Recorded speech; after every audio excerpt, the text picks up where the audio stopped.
Selamat datang di Berita Kilat dari Radio Tempur. UFC 277 baru saja berakhir. Event dengan dua sajian utama duel di kelas flyweight ini ternyata di luar dugaan. Flyweight yang dulu dianggap kelasnya orang-orang kerdil, kini mampu menjual perhatian dan bahkan menjual pay-per-view di event UFC berangka. Begitupun duel wanitanya. Citra MMA wanita sempat tercoreng berkat perebutan sabuk juara strawweight wanita antara Rosna Mayunas dan Carla Esparza. Namun berhasil dipulihkan oleh rentetan duel MMA yang sangat seru. Dimulai dari Weili versus Joanna 2, Shevchenko versus Santos, dan kemarin Amanda Nunes versus Juliana Peña 2. Oleh karena itu, untuk pertama kalinya Radio Tempur bakalan bikin video khusus yang membahas fighter wanita. Tapi sebelum itu, mari kita rekap secara singkat apa-apa saja yang terjadi dalam UFC 277 kemarin. Dimulai dari ranking 4 Magomed Ankalaev melawan ranking 5 Anthony Smith. Kepergian Jon Jones dari kelas ini benar-benar menjadi udara segar bagi UFC Light Heavyweight. Kini, tidak hanya sang juara yang terus bersinar, namun tiap kontainernya juga memiliki daya tariknya masing-masing. Kita lihat saja dari 2 bulan terakhir ini. Di setiap minggunya, kelas light heavyweight selalu memiliki acara. Mulai dari duel perebutan ranking, hingga duel perebutan sabuk. Bahkan di akhir pekan besok, ranking 6 Thiago Santos yang di bulan Maret kemarin baru saja melawan Ankalaev akan kembali bertanding menyambut rising star UFC Light Heavyweight, Jamahal Hill. Odds menuju pertandingan ini bisa dibilang cukup sadis untuk ukuran duel fighter ranking 4 melawan ranking 5. Minus 625 untuk Magomed Ankalaev dan plus 450 untuk Anthony Smith. Tapi semua itu ada alasannya. Magomed Ankalaev adalah fighter dengan rekor 17 kali menang dan hanya 1 kali kalah. Bahkan dalam satu kekalahannya itu pun, Magomed Ankalaev hanya butuh waktu 1 detik lagi untuk bisa menang melalui penilaian juri. Tapi sayang, si beruang Yahudi Paul Craig berhasil menguncinya dengan triangle choke. Di sisi lain, Anthony Smith adalah fighter dengan rekor bertanding 36 kali menang, namun 17 kali kalah. Mungkin secara pengalaman Anthony Smith memang lebih unggul. Namun angka 17 dalam rekor kekalahan tentu menunjukkan kondisi tubuh yang pastinya penuh dengan kerusakan-kerusakan dalam. Di ronde pertama, pertandingan berlangsung cukup kompetitif. Namun Ankalaev lebih unggul dengan tendangan-tendangan kerasnya yang telah menghadiahkan 3 kemenangan TKO di UFC.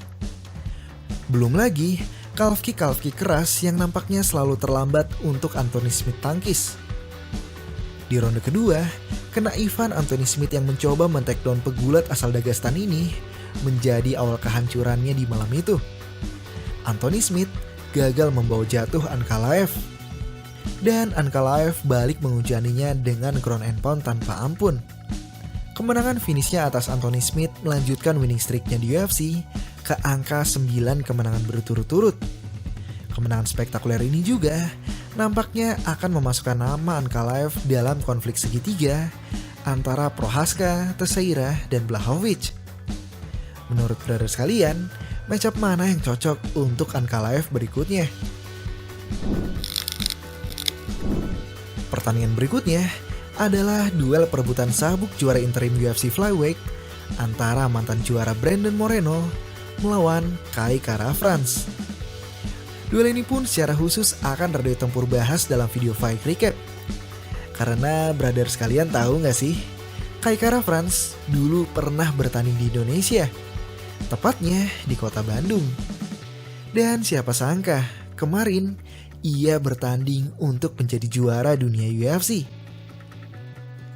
Namun sayang, setelah mulai mendapatkan ritmenya di ronde ketiga, tendangan kiri Brandon Moreno mendarat tepat di hati Kai Kara-France, yang secara langsung men-shutdown tubuhnya.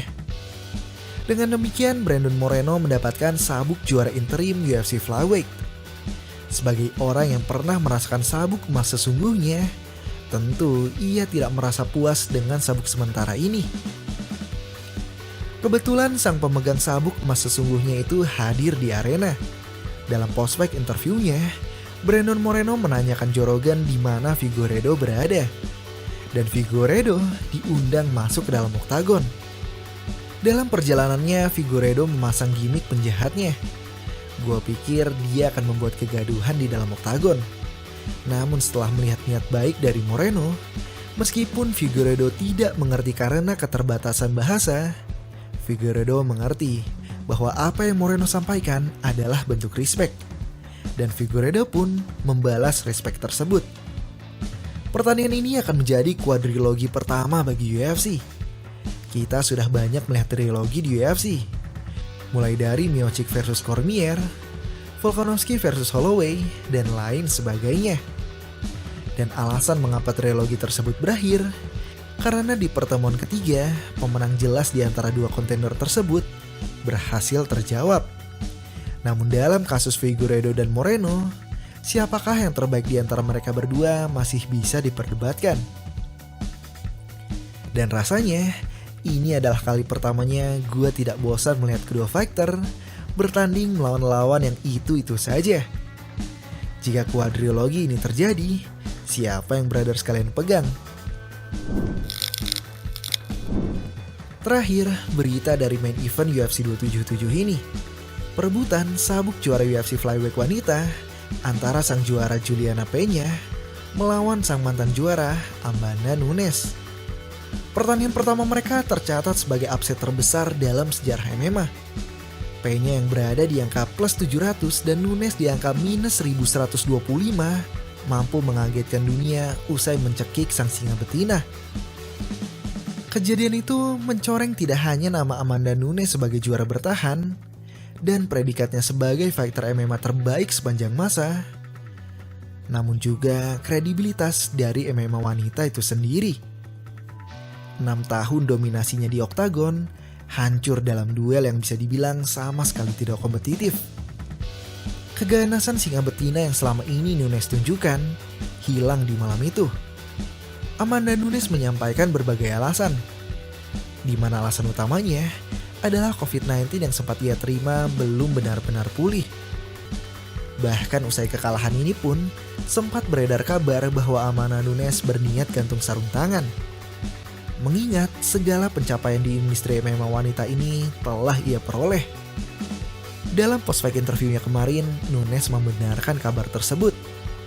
Namun berkat pelatih-pelatih di camp barunya, Nunes tidak hanya menemukan semangat baru, namun juga skill set yang baru.